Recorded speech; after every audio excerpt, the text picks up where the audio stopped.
Olá, seja bem-vindo ao podcast Lei e Direito. Aqui é Viviane, do blog Cidadania Mil, e eu espero você neste próximo episódio. Fica aqui comigo. Olá, pessoal, tudo bom? Deixa eu colocar aqui. Já estamos ao vivo. Tudo bom com você? Como é que tá aí? Hoje foi um dia inusitado. Você que se inscreveu aqui para participar dessa palestra, a gente ia fazer um bate-papo com o Dr. Paulo Iotti, que é da área de direitos humanos, e, enfim, falar sobre as questões, né, as decisões do STF em relação às minorias, as mulheres, a população LGBT, a questão do racismo. Então, a ideia é que a gente conversasse um pouquinho com o Dr. Paulo Iotti sobre essas questões. Só que o que aconteceu? Eu não sei se vocês estão aí acompanhando, mas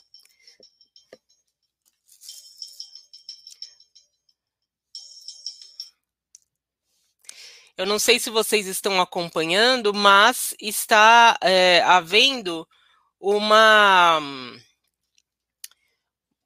Acabou, inclusive, né, uma ação, uma decisão sobre uma ação no STF sobre a liberdade de culto, né?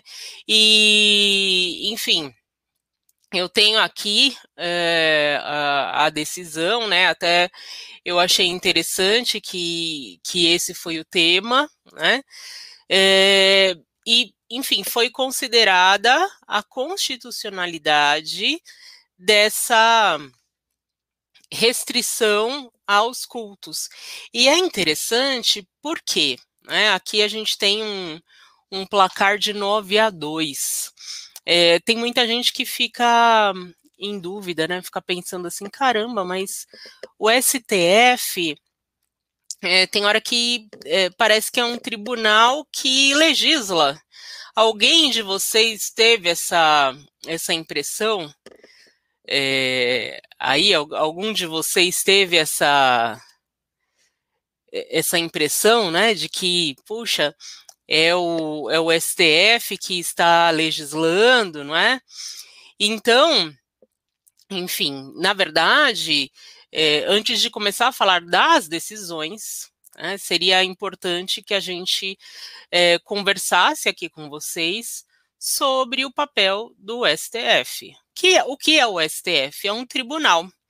É a última instância. A Evelyn está falando assim, eles vão rever essa decisão. É a última instância, né, o STF. Última instância que a gente tem sobre o direito, né? Então, enfim, a gente tem o juiz da causa, normalmente, quem decide e tal, é o juiz de primeira instância, né? A gente tem essa... aí, enfim, normalmente, tá? Eu não estou falando de uma ADPF, que é o caso dessa ação, né?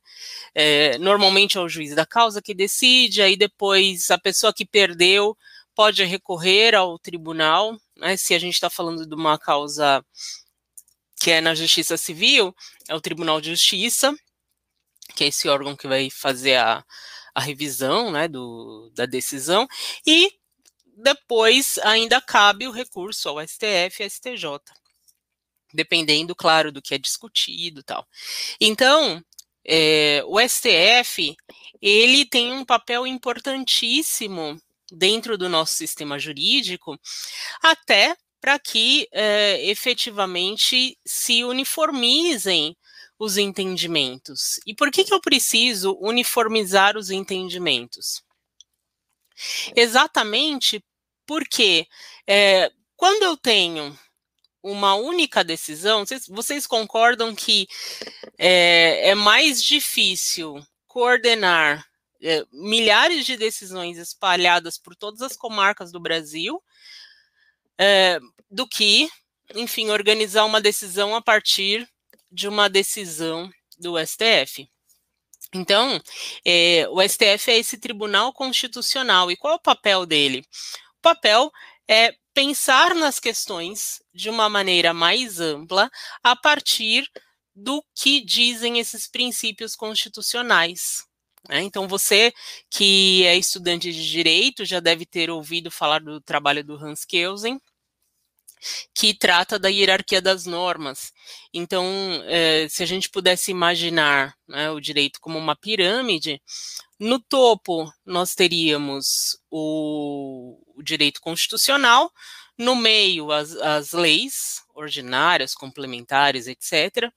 E, por fim, nós teríamos as normas infralegais. E aí, o que acontece normalmente, não é, quando um caso desses vai para o STF? As pessoas ficam preocupadas porque, não sei se vocês acompanharam, né, como é o assunto aí da moda, não sei se vocês acompanharam essa questão dos templos, né? No final de semana foi dada uma decisão liminar liberando os cultos abertos, né, no domingo de Páscoa. E por que foi feito isso? Porque, claro, o domingo de Páscoa é uma data religiosa, né? E, sendo uma data religiosa, as pessoas teriam, enfim, interesse em ir até a igreja, prestar aí, né, o seu culto. E muita gente não, enfim, não está indo às igrejas, as igrejas muitas estão passando por dificuldades, né, por conta dessa ausência dos fiéis, e, enfim, foi dada uma liminar permitindo, né, que os cultos fossem realizados. O que acontece, então? A gente tem, desde o início da semana, esse debate, não é? Sobre, bom, e aí? Quando nós olhamos para essa questão dos cultos, não é? Será que existe ou não o direito, por exemplo, né? Aqui a gente tem um decreto do Estado de São Paulo, decreto 6563 desse ano, de 2021, que vedou integralmente a realização de cultos, missas e outras atividades coletivas durante a pandemia.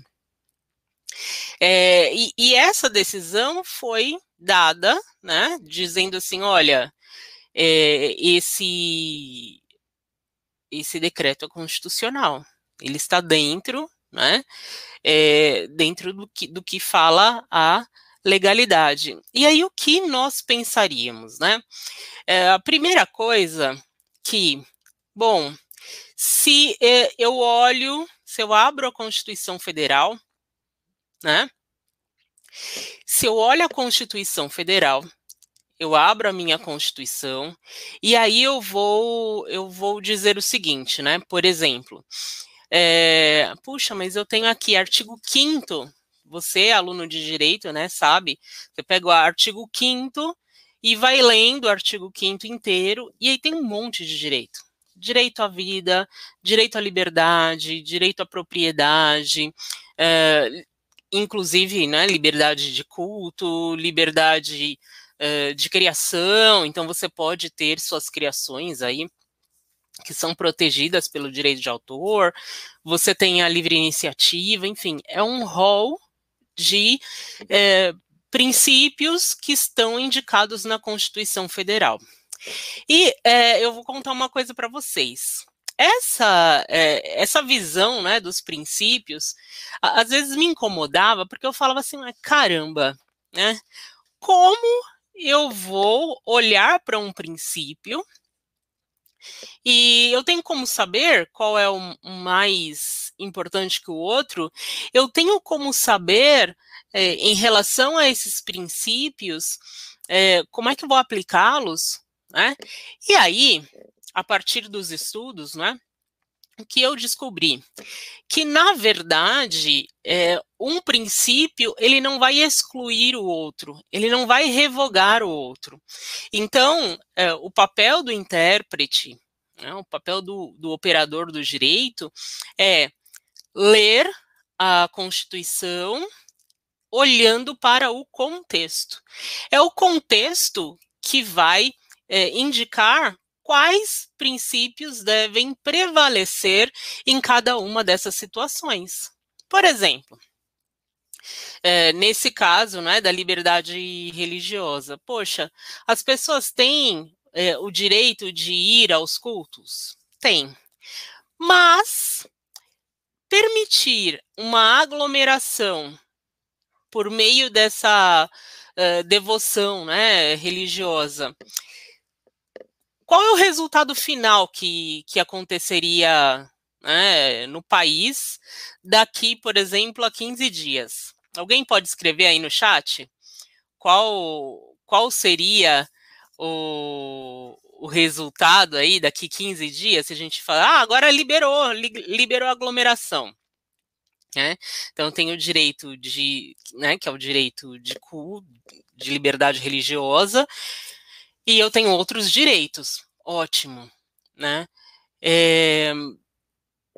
O que é interessante, né?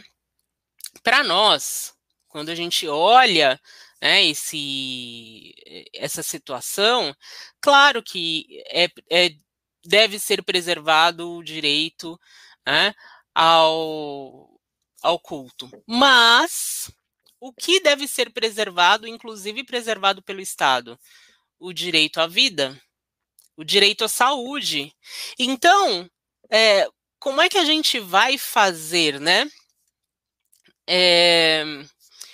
Como é que a gente vai fazer nesse caso?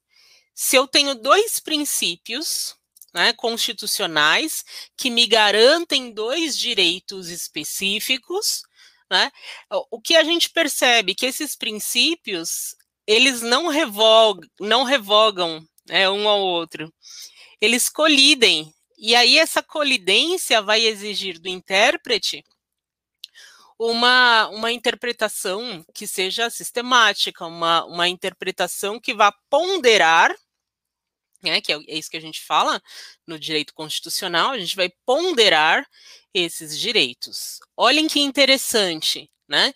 E então, nesse caso específico, o que decidiu o STF? Olha, existe sim, né, essa possibilidade, né, de você trabalhar, né, ter esse culto, enfim, mas o governo tem o direito, sim, de preservar a vida das pessoas. Né? Então, mais que um direito, né, um dever. Enfim, se não houver uma preservação da vida das pessoas, vai dar problema. Né? Então, o governo vai ser responsabilizado posteriormente porque não deu cumprimento ao que deveria cumprir. Tá? O Omar pergunta aqui, faz um ano que minha promessa está atrasada. Social distanciamento? Como assim, Omar, essa promessa? Explica aqui para mim, tá? E aí, eu me lembro lá nos anos 90, né? Quem entendia muito quem estava no Supremo, quem não estava, tal, era o pessoal do direito. Agora não, né? A gente tem um fenômeno que eu acredito que é porque a gente tem hoje a TV Justiça, que todas as pessoas podem, enfim, podem ter acesso, então dá para a gente, né, assistir os julgamentos, tal, na tranquilidade da tua casa, pela internet ou pela TV mesmo. E aí, a partir de agora, esses ministros vão criando uma cara para a sociedade. Né? E é interessante, vocês já pararam para pensar por que são 11? Né? Por quê? Se houver algum empate, não há empate, né? Todos vão votar e aí um vai desempatar. Então, essa aqui é a ideia, né, de que a gente tenha 11 ministros. Existe uma proposta, né, existe um debate de alterar esse sistema, dizendo, enfim, incluindo mais um ministro, né, e aí seriam 12, tá? Mas é debate, tá? Legal, pessoal. Então, assim, a gente começou falando é, desse princípio, né? Porque desse princípio, dessa questão religiosa, porque foi inclusive a decisão que impediu a gente de receber aqui no Cidadania 1000 o doutor Paulo Iotti, né? Então, fiquei bastante chateada, mas ao mesmo tempo eu fiquei feliz porque ele prometeu para nós que semana que vem estará aqui. Eu só não falo para vocês qual é a data, né? Porque eu ainda não consegui conversar direito com ele. Mas semana que vem a gente está aqui falando com o Dr. Paulo.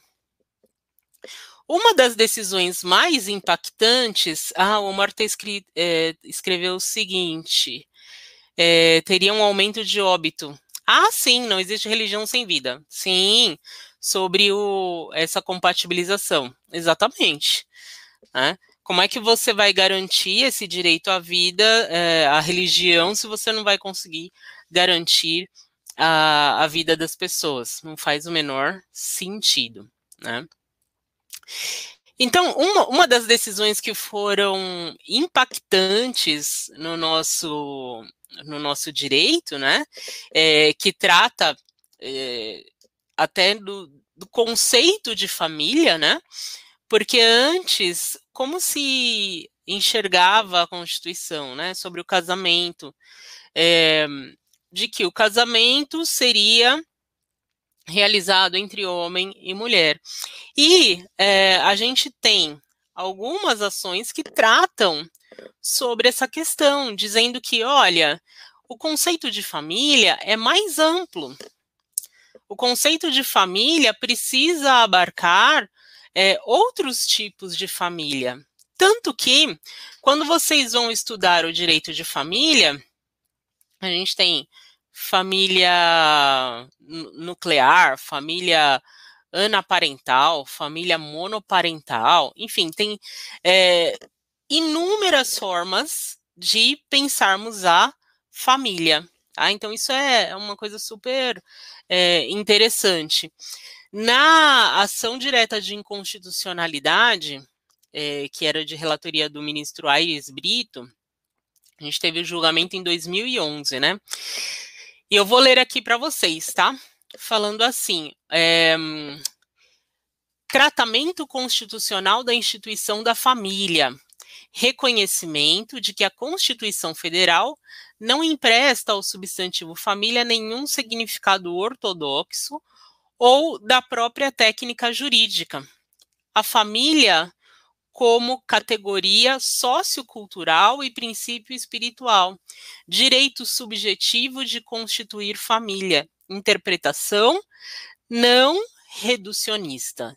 Então, há sim a ideia, né, que merece essa inclusão nas famílias em relação a pares homoafetivos. Né? Não existe um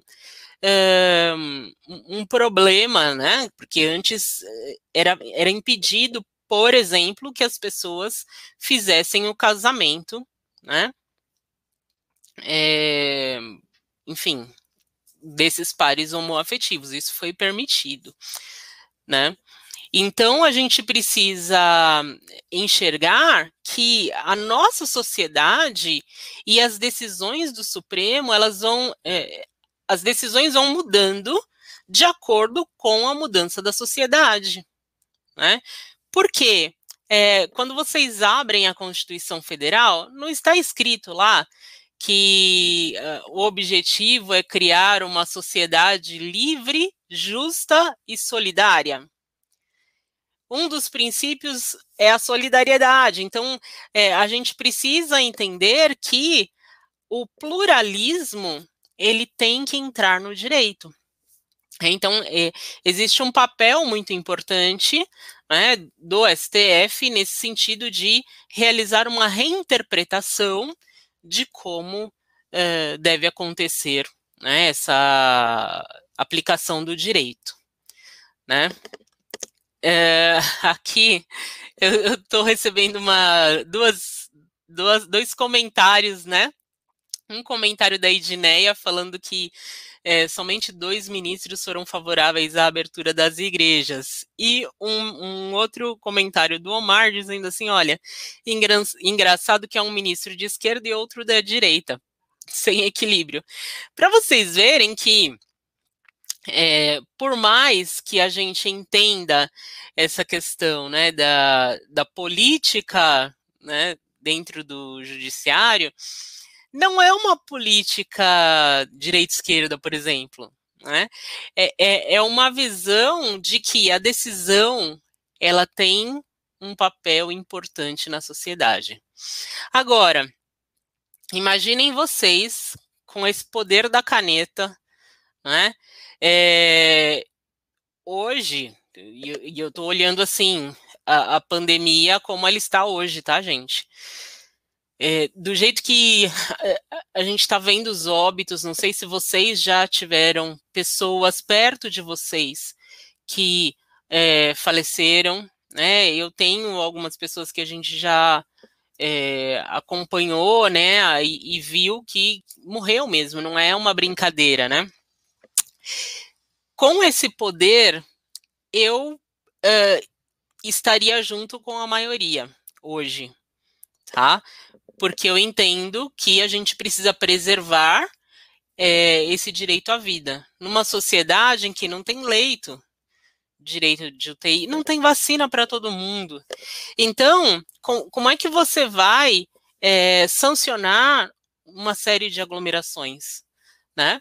Então, eu acho que até tenho certeza, vai haver discussão, vão entrar com recurso, pode ser, mas tenho para mim que foi uma decisão acertada, né? E assim, a gente vai ver que às vezes o tribunal ele vai mudar sim de opinião, né? Isso é também muito normal, né? Tanto que há alguns anos, antes de 2011, a gente não via enfim, a questão, né, do casamento, a questão da família, qual o conceito de família.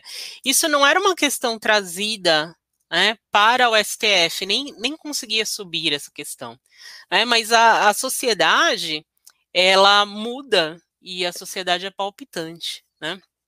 Aliás, eu gostaria de fazer um convite aqui para vocês que estão aqui comigo. No sábado, nós temos o Congresso de Direito de Família. Então, vai ser, né, pela Universidade de Ibirapuera, um evento gratuito.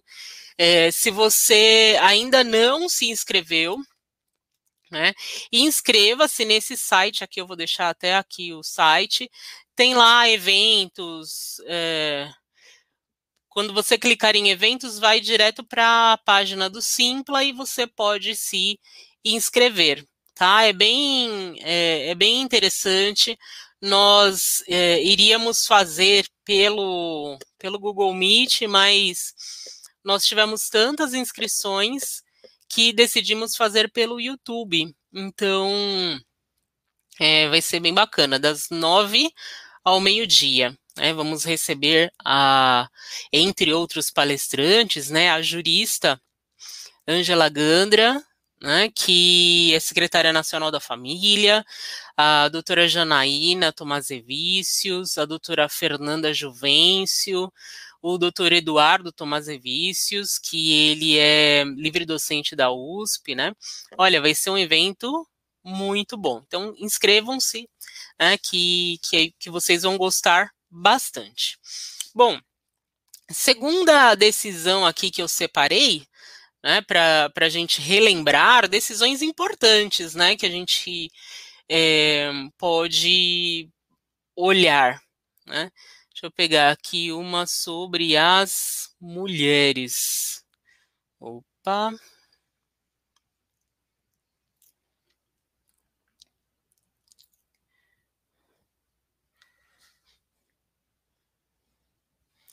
Aqui.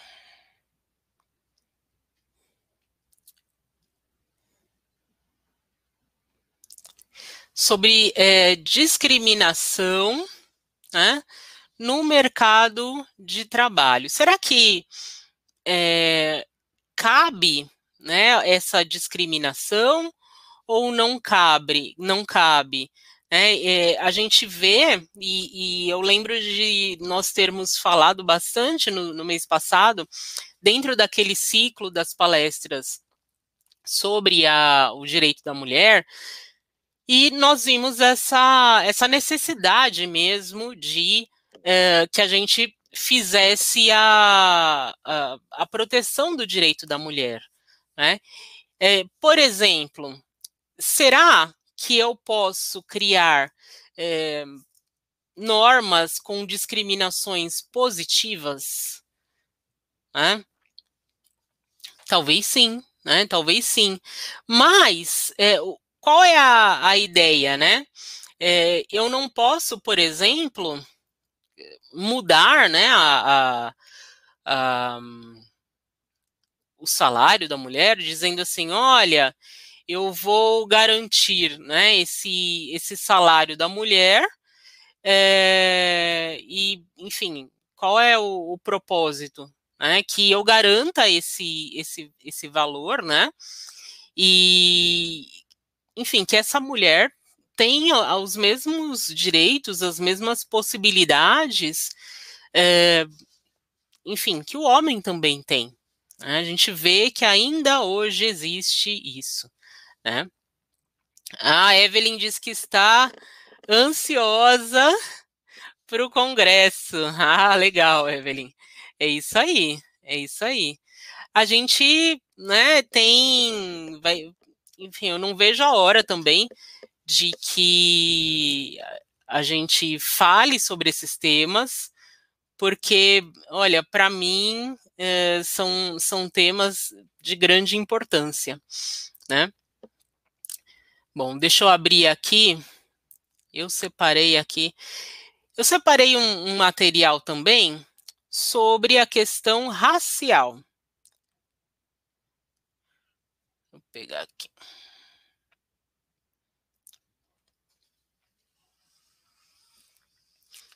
Vou ler aqui para vocês.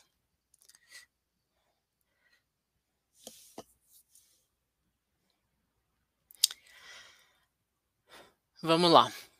Será que será necessário para que a gente mude essa questão racial?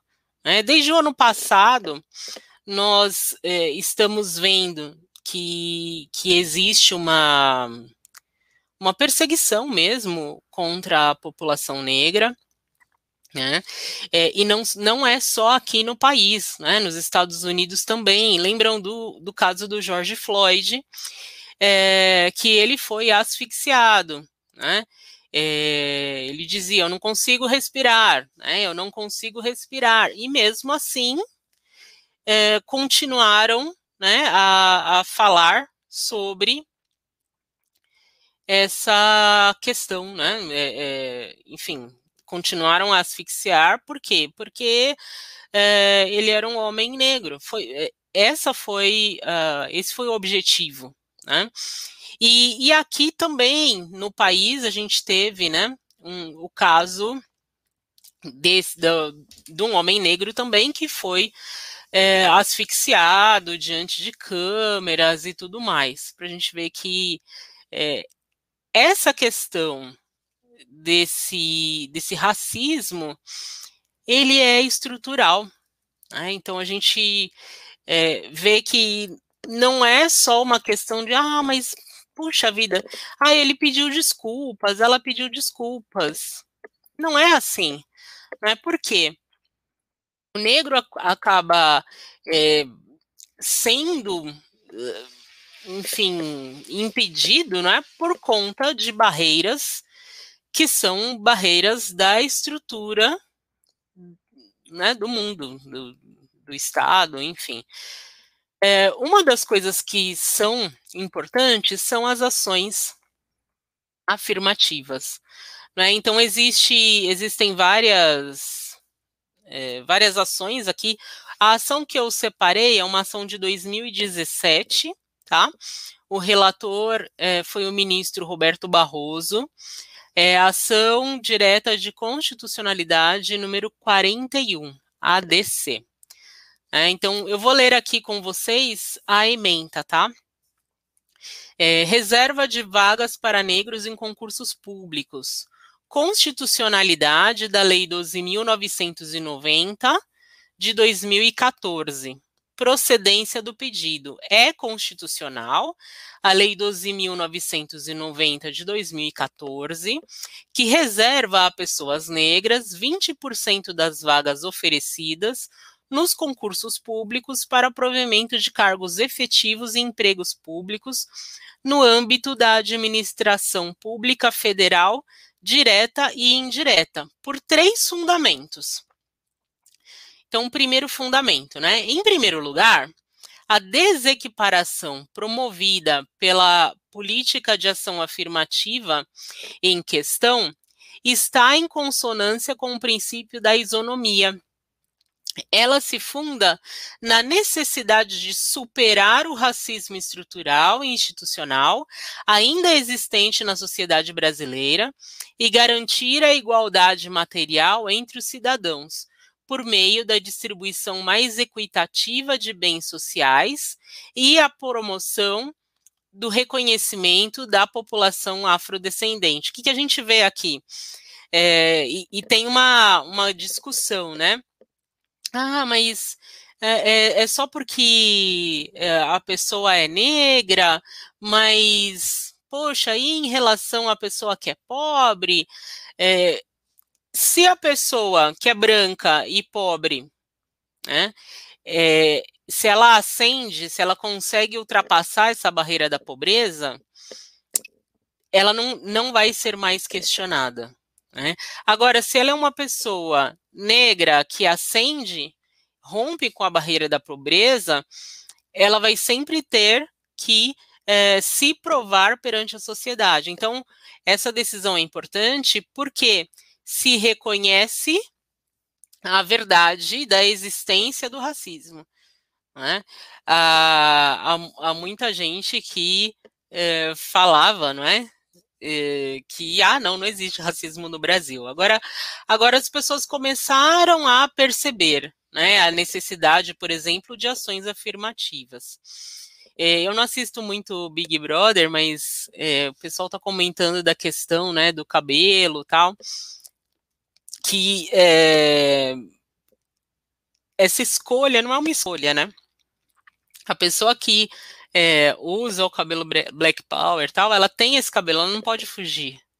Ela não pode escolher ser de outro jeito. Então, são questões que a gente vai vendo, né, sobre, enfim, essa necessidade de reinterpretação dos problemas sociais. Aí, qual é o segundo ponto que foi mencionado nessa ADC 41? Em segundo lugar, não há violação aos princípios de concurso público e da eficiência. A reserva de vagas para negros não os isenta de aprovação no concurso público. Como qualquer outro candidato, o beneficiário da política deve alcançar a nota necessária para que seja considerado apto a exercer, de forma adequada e eficiente, o cargo em questão. Além disso, a incorporação do fator raça como critério de seleção, ao invés de afetar o princípio da eficiência, contribui para sua realização em maior extensão, criando uma burocracia representativa, capaz de garantir que os pontos de vista e interesses de toda a população sejam considerados na tomada de decisões estatais. Isso é importante, né? Porque Será que haverá uma mudança de pensamento, uma mudança de julgamento, uma mudança de prestação do serviço público entre esse funcionário público que é negro e o que não é negro? Com certeza, porque ele tem outra vivência, né? Então, enfim, fica super claro, não é? Fica clara essa necessidade de garantir a isonomia, garantir a igualdade material, né? E por último, terceiro ponto, em terceiro lugar, a medida observa o princípio da proporcionalidade em sua tríplice dimensão.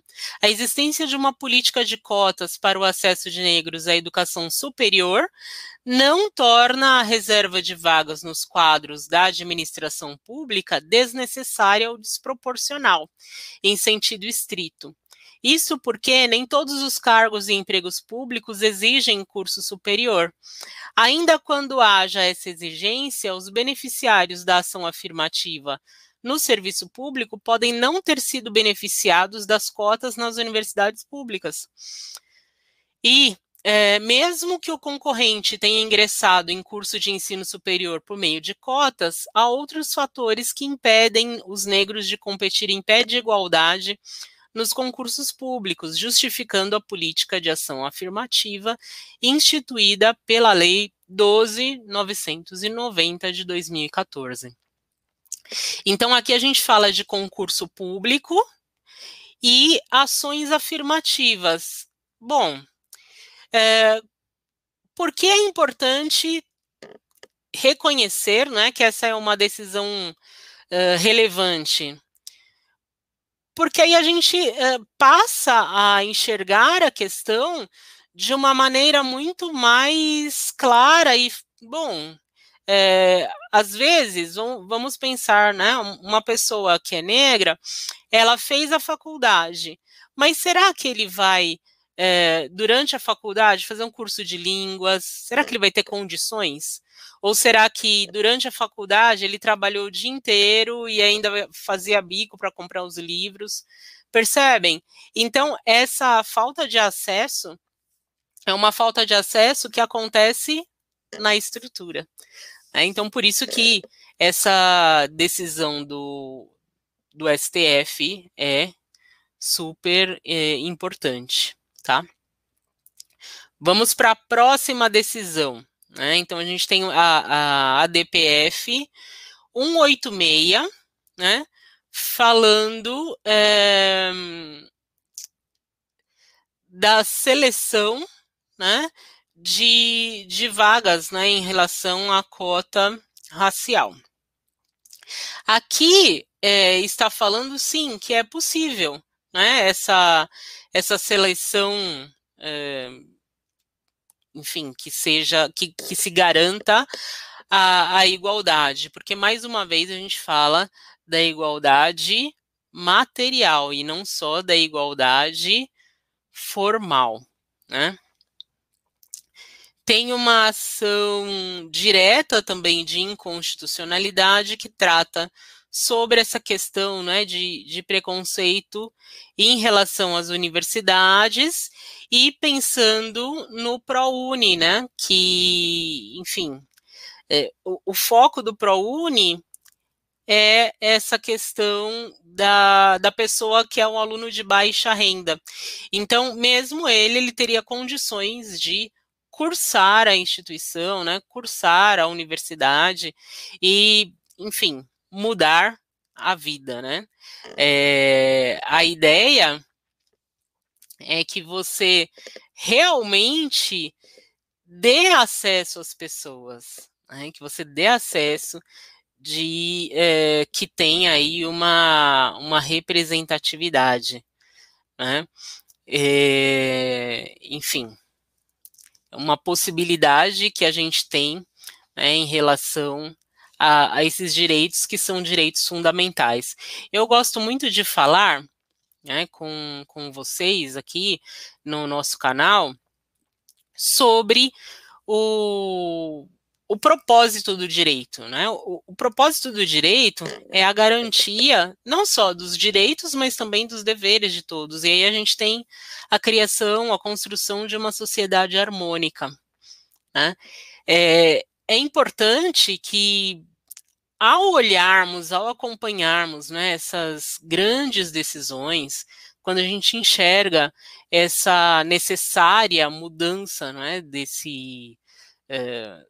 do mundo, a mudança do direito, a pluralidade, é importante que nós tenhamos claro que nós fazemos parte dessa mudança. Né? Então, de nada adianta que você conheça de cor e salteado, né, todas as decisões do Supremo, mas se você tem uma postura contrária, por exemplo, à aceitação do outro, né? Então a gente tem que trabalhar mesmo isso na sociedade, e eu acredito muito que uma das formas que a gente tem para fazer esse trabalho é pensando realmente enfim, na educação, né? A educação que tem essa possibilidade. Pessoal, hoje, então, eu vim aqui conversar com vocês, né? Muito pensando no nosso compromisso, né? Eu sei que muitos de vocês estavam aí esperando o professor Pauliotti, e foi uma pena que nós não conseguimos dar andamento com ele, mas vocês sabem, né? Essas questões são, enfim, acontecem nessas questões de mudança de agenda, né? Deixa eu abrir aqui, eu acho que esse...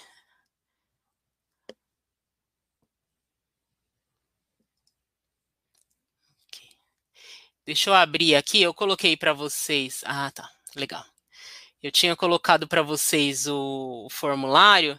Vejam se vocês estão abrindo, né? Isso. Ah, o Omar tá falando aqui, né? Já tá liberado, viu, Ana? Já tá liberado, tenta de novo. O Omar tá falando aqui pra gente, né? Sou a favor de 50% de cota e da mesma forma as mulheres de 50%. Nossa, seria excelente, né, Omar? Você que conhece esses bastidores do legislativo, né?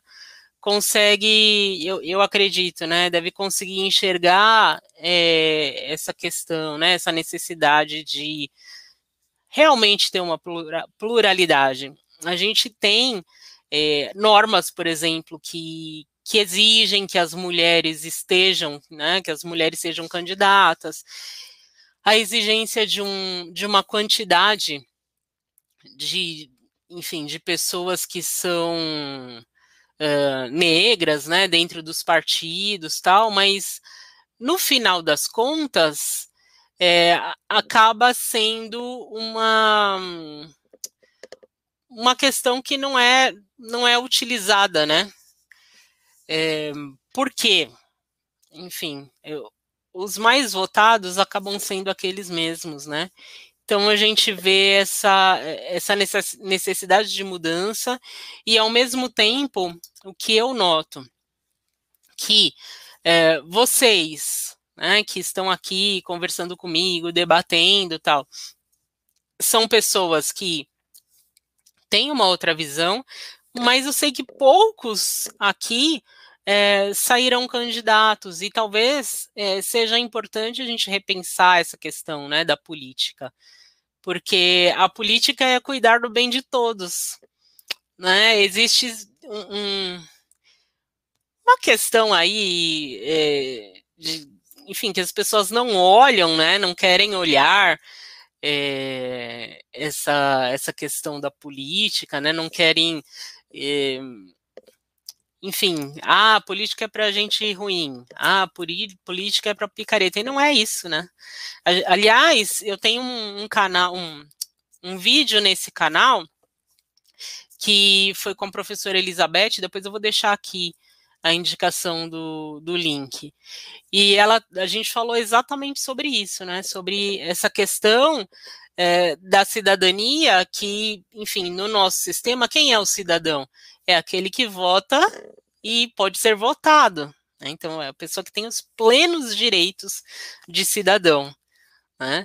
E isso é tão importante que muita gente não dá a mínima, vai votar, enfim, meio que obrigado. Então, coisas que a gente deveria repensar, né?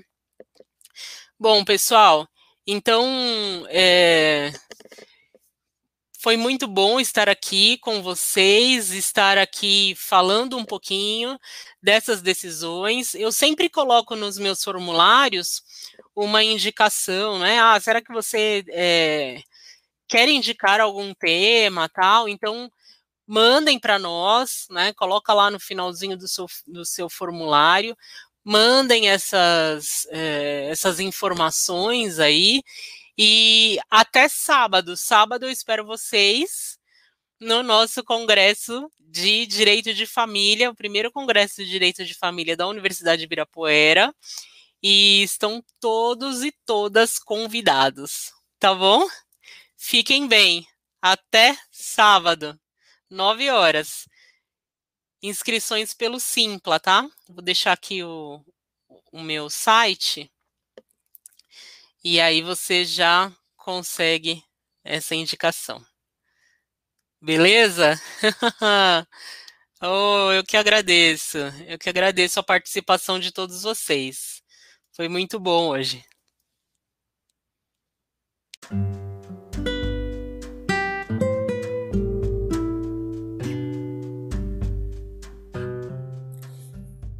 É isso aí. Você já conhece o nosso site? Navegue no cidadaniamil.com.br e saiba mais sobre o nosso conteúdo. Um abraço da Viviane do blog Cidadania Mil.